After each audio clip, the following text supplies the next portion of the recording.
Alright,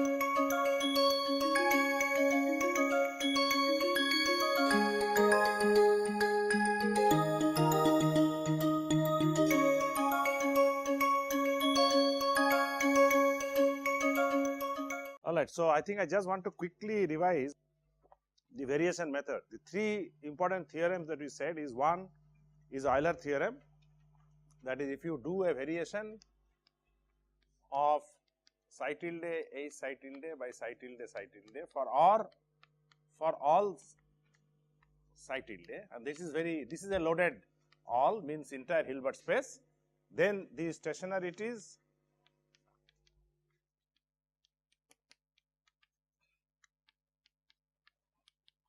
of E tilde are the solutions of the Schrodinger equation.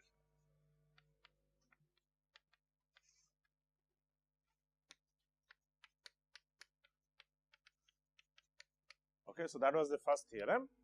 This is, I did not prove it. However, this proof is not very difficult. We can do at some point of time. The point is that because of this, it is actually impracticable, because we can't really scan psi tilde over entire Hilbert space. 2.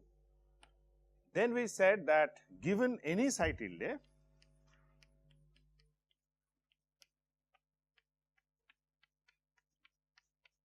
it is always greater than or equal to E naught. So, let me write this E naught I equal to 0, 1, etc., where E0 less than equal to E1 less than equal to E2 and so on. So, E0 is the lowest of them. So, for any psi tilde h psi tilde, so for any arbitrary psi tilde, it is always greater. So, even in a restricted space, so this I do not have to do all now, restricted space, the variation of E tilde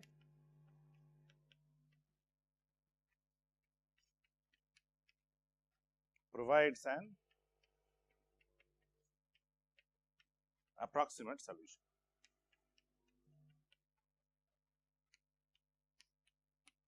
So, the minimum of E tilde is the best solution of under the variation. So, that is what.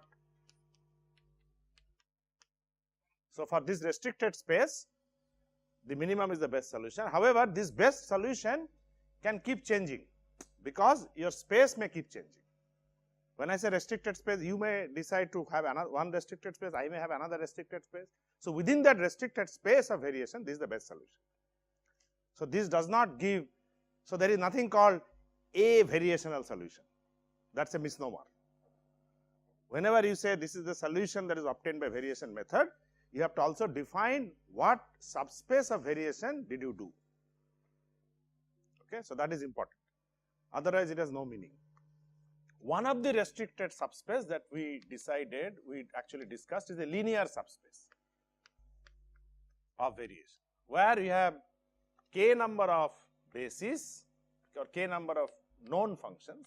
Whenever we say basis, remember these are known functions. So, these are, of course, basis means not one electron function, these are the basis for the problem, which means n electron functions.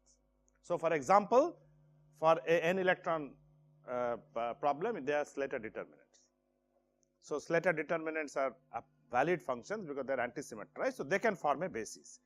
So, let us say I have a k number of bases, which is what is the symbol that I used last time? Can somebody tell me?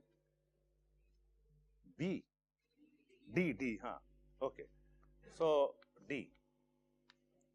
Then, if I take my psi tilde as a linear combination of this basis Ci tilde di, then my variation subspace is a linear subspace.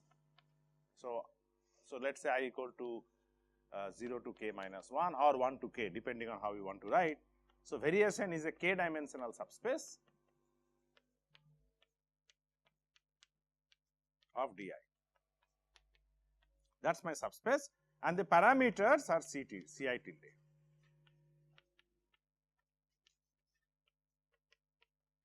The k Ci tilde. So, again this is a linear subspace, but this can vary. There are two parameters, one is the value of k itself, another is the basis itself again. So, same k dimensional subspace I can use a different basis. So, results will be somewhat different. However, if you take an infinite dimensional basis, then it does not matter what basis you use, because infinite dimensional everything is exact. I hope you understand. I can choose any di if this k was infinity, which means it is actually spanning all subspace, then it does not matter, because in infinite dimension any function, as long as they are linearly independent, their combination is exact. So, their combination will provide you another basis, but not so for a finite basis. In fact, if it is infinite dimensional, this will actually go over to the theorem 1, which is the Euler variation, correct. So, that means essentially I will get exact results. So, then we said that the solution to this is an eigenvalue equation,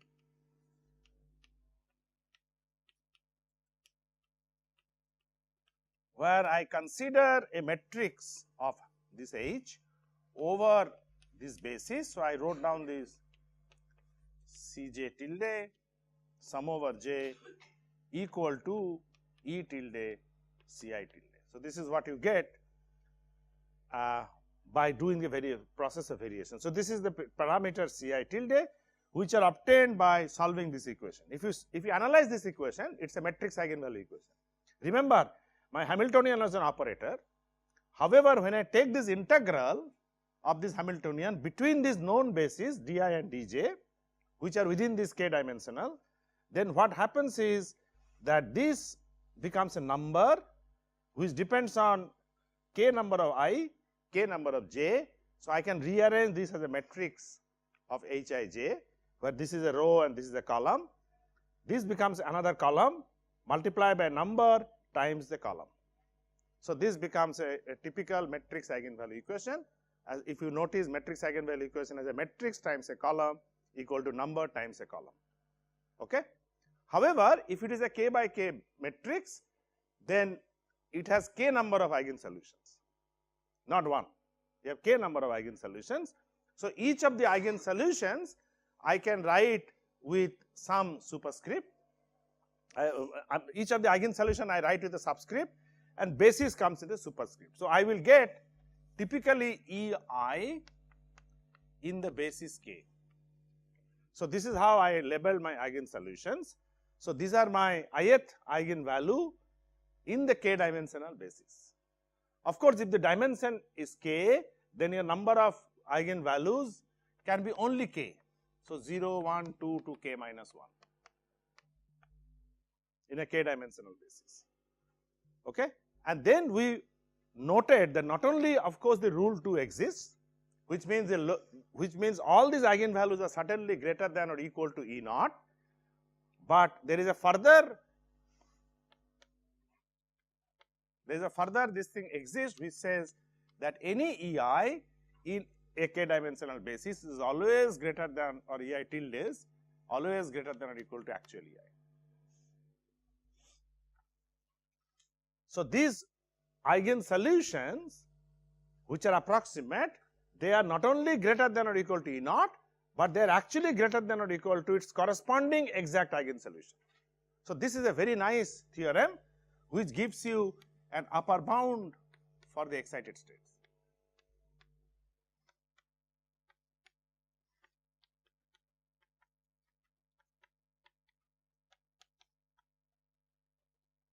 We further noted a given Ei tilde k plus 1 basis, which is generated by adding one member to the original k basis. Please remember, not a different k plus 1, is always less than or equal to Ei in k basis.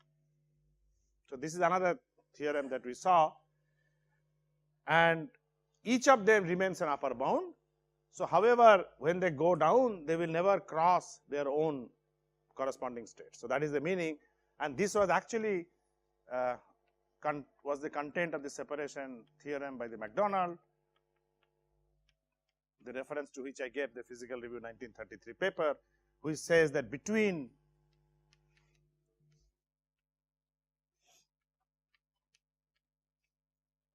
every two roots of the eigenvalue problem lies one exact solution.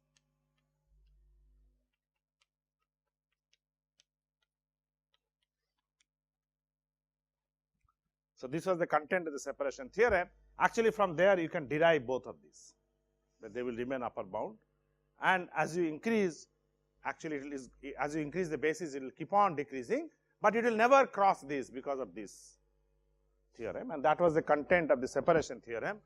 And this is what we said, and this is a linear subspace, is a very, very important subspace, and in a way, if you remember, we looked at the form of the exact wave function. That was also a linear variation, a combination over determinants. So, if you want to get those coefficients, we are actually going to use this eigenvalue equation. So, this is how we will get the coefficient of expansion. Did I also do the proof from here to here? So, we just projected to a given di and we got the solution. Okay. So, I think that's that completes the variation method, whatever I did an overview. This is a very important method. So, I think it is more you talk about it, better it is. You are always going to gain. So, remember, when you do Hartree-Fock, we are actually going to do a variation method, not the linear variation. Of course, linear variation is CI, configuration interaction. So, when we come back to our old problem, that we know that an exact wave function can be written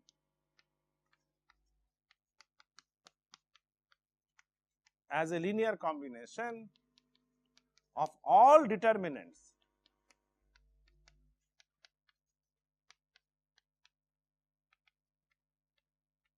and of course, we are talking of n electron determinants that can be formed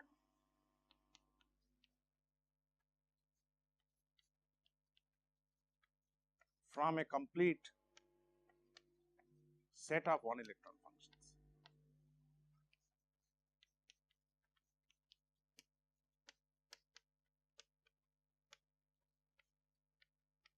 Which are basically spin orbitals. These functions can be spin orbitals. So, they are very often called the spin orbitals. Okay.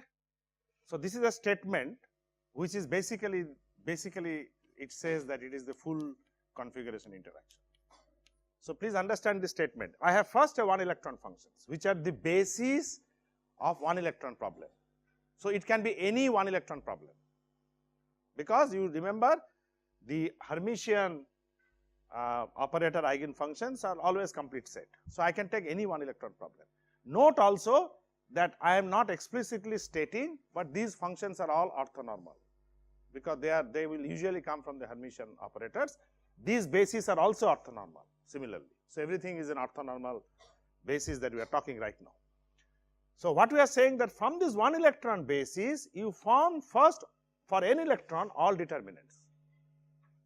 So, of course, this complete set is usually infinity again, but let us say that we have a pseudo complete set which are m in number. So, the spin orbitals are m in numbers. So, then we can generate total number of determinants. We have already seen this, which are MCN. Okay. These MCN determinants are now the basis for the n electron problem. So, again please distinguish the basis that we are talking of. We have a one electron basis. This is a one electron basis, and these are n electron bases. Quite obvious, because this is only one electron. It's a one function, so n electrons cannot be put there. Here it's a determinant, so I have n spin orbitals and I can put n electron. The Pauli principle or the antisymmetry forbids me to put n electrons in one orbital. So, of course, I need n, and that has to be a determinant. So, these determinants are now n electron function, and quite clearly they are the basis for the n electron problem. So, if you want to do a CI for the n electron like this, these DIs must be determinants built out of some one electron function, does not matter which. What I am now saying that if you take them all, it is a full CI within this m dimensional basis. This, of course, if m goes to infinity, it will become exact. So, we also define full CI even if it is not exact, that is full CI in a restricted space. The question that I am now asking is that this is far too complicated, because you have so many determinants out of this basis. So, can I identify one single determinant out of this MCN which is very good, and how do I get that? So, that is the question that we are going to ask. As I said, this is what the chemists want, that a picture of an n electron in one determinant, represented in one determinant. So, how do I get that determinant? So, this is the question that we will ask in the Hartree-Fock problem. Okay. So, I hope the problem statement is first clear. So, what are you looking at Hartree-Fock? So, let me first write down the Hartree-Fock theory, the statement of the problem. So, we want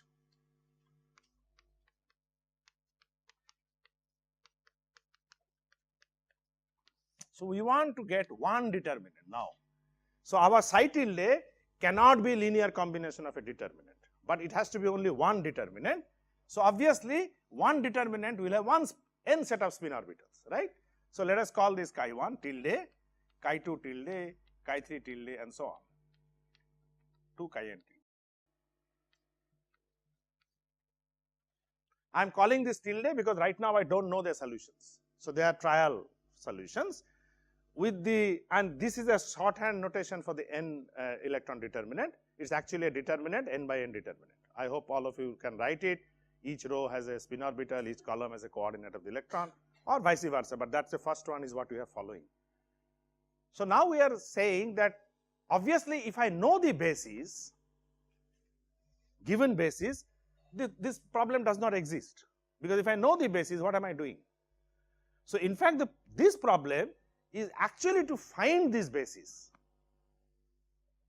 This one electron basis that we are talking of, it is not going to be complete, of course, but at least n of them I want to find such that this determinant is the best determinant, which essentially now means through the variation method that this will be the minimum, because we know in the variation method that it is always greater than or equal to E naught. So, for the ground state at least, so this is the, let me also specifically write that we are looking at only ground state now. It is very tough to do excited state Hartree-Fock incidentally. So, it is a ground state because we are not doing linear space. Remember, excited state comes on a linear variation. This is no longer linear variation, and hence to get excited state is much more difficult. I will come back to this point. So, it is a minimum with respect to my variation of chi 1 tilde, chi 2 tilde, etc. to chi n tilde. So, if you look at this problem is actually to find this basis, this one electron basis. What are the spin orbitals? So, the question that you are asking, what n spin orbitals will give you a determinant? Of course, n spin orbitals can give you only one determinant. What n spin orbitals will give you one determinant which will produce the lowest energy within all other such n set. So, I keep on changing this n set, which n set gives you the lowest, because I need one determinant only. So, I do not need anything more than n spin orbitals, remember, but I do not know which n spin orbitals. So, I do not need the capital M here, like here there is a capital M, I do not need that, I need only n, but which n will give me the lowest. So, here actually the problem is to find this basis, the one electron basis, from where we should start. In fact, this will become the Hartree-Fock basis from where we will start doing CI later, because that is already a good basis. Okay? So, we first want to find out this basis, so that this arbitrariness later will also go. We will know which basis to start with. So, what she is asking is a very good question. It is a research problem actually. Why do you do an energy variation? Can't you look at another property to be a better tool? So, let us say I am not interested in energy, I am interested in dipole moment. Can I get a wave function which is single determinant, which will give me the best dipole moment? Unfortunately, there is no variation principle with dipole moment. Okay? So, that is the problem. So, but people have still tried the problem with the constraint variation. I will come back that later, but that is what the question that she is asking, that can I, why you are bothered about only goodness of energy? That is essentially the question that you are asking, right? Why not goodness of some other property? For one, I do not have a variation principle for some other property. Second is that energy is most important, I mean, for whatever it, thermodynamics again. I have to say the but for a specific problem maybe dipole moment may be important, but in general energy is more important, that you will agree, because you want equilibrium structure that is based on energy, right. So, you want interaction energy, that is also based on energy. You want spectroscopy, that is also energy. Alright. So, what we need to do now is to simplify this problem. First of all, let us assume as before that my n spin orbitals, that is chi1 tilde, chi2 tilde, etc. up to chi n tilde are orthonormal. That is very important. So, this is the only condition I am putting. The condition I am putting is only to make this denominator 1. If you start with an orthonormal basis and then if I represent this psi tilde as chi1 tilde, chi2 tilde, chi n tilde, then one can show that this psi tilde is equal to 1. So, if these are orthonormal and this is my determinant, then psi tilde equal to 1. So, this is a simplification that I am going to apply.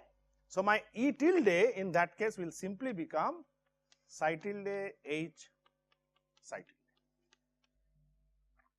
alright, because the denominator goes off. However, to knock off the denominator, I have to remember that as you are changing your spin orbitals, they must remain orthonormal, otherwise this condition is gone, right. So, let me again restate the problem. So, I want to minimize E tilde subject to a condition that all my chi I tilde, chi j tilde is equal to delta ij for all ij. All ij of course within 1 to n, that is clear, I am only looking at n spin orbitals right now. So, this makes sure that they are orthonormal. So, basically that becomes a more refined statement simply because I do not want to work with the denominator, otherwise this was good statement, there is no problem with this statement. So, this statement is now revised that I have only a numerator which I want to minimize subject to the fact that these spin orbitals must be orthonormal. Is it okay? It is the same statement actually. So, you must be convinced that these are two same statements. It is just that with this condition I have ensured that the denominator is 1. If you do not use, then you must have the denominator here, then nothing will change, no physics will change. But this is just for simplicity that I would like to minimize this subject to this delta H. So, this becomes mathematically the Hartree-Fock problem. Physically the Hartree-Fock problem is to choose a set of n spin orbitals which gives you a best description of a determinant. So, to a chemist you can go with that determinant, because chemist is not interested in that full CI, MCN. You can at least go with one determinant. So, this is what the lithium 1s square. So, we can't do this. So, that is a physics, that why am I trying to do it? So, please try to understand. I am trying to do because a single determinant is a nice chemist description. So, I want to bring a single determinant. Which single determinant? That is the question, because single determinant has n spin orbitals. I can take any n spin orbitals. How do you know that is the best description? So, that is where the Hartree and Fock, that is the question that Hartree and Fock tried to answer. Then the mathematically Hartree-Fock method turns out to be just this line, that is the mathematics. If you have understood the physics, mathematically I can say minimize this quantity where psi tilde is this determinant subject to this. Is it clear? So, I am going to use Lagrange variation and all that, we will do that, I will come down to that later. But even before, so once you understand that the physics and the mathematics, these two you must go together, okay. Once you understand that, then I still have a problem.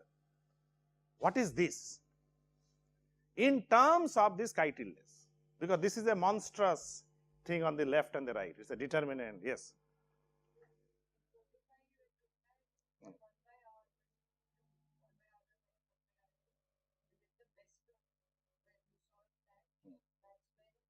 Yeah, so that is the result that you will get, that is the outcome. A 1 by R12 is here in the Hamiltonian. So, we will see that.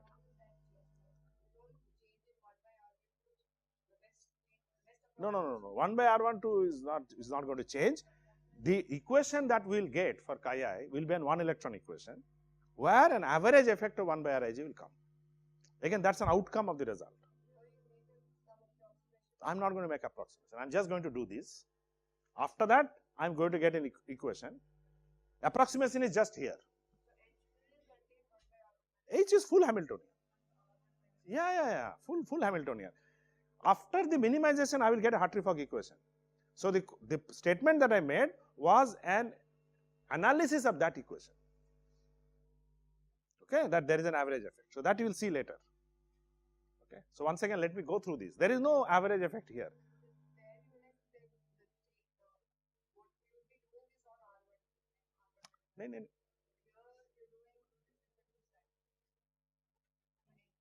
No. That was also respect to psi only, na, single determinant. This is Hamiltonian, na. This is an electron problem. So the Hamiltonian cannot change. What you are talking is the one electron equation that I will get. After this, I will get a one electron equation to obtain chi-i's. So there, how does 1 by Rij come in that one electron problem is what you are discussing. So this will come later after I solve this problem. So there I did not solve this problem. I finally gave the equation, right? So I already analyzed the equation. Here I am going to first derive the equation, then analyze. Okay.